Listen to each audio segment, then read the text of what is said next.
In this video, I will be showing you the various usage limits and plan tiers available for NotebookLM.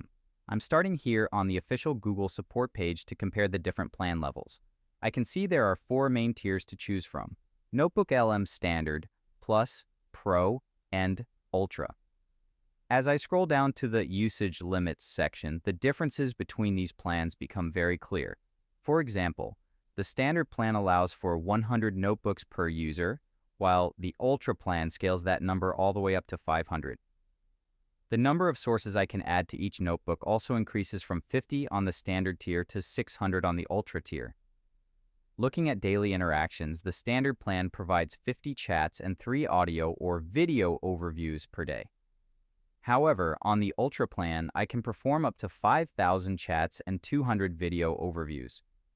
Moving further down the table, I see that daily limits for reports, flashcards, and quizzes start at 10 per day on the basic version, but reach 1,000 per day for Ultra users. It's also helpful to note that mind maps currently have no limits across any of the plans shown.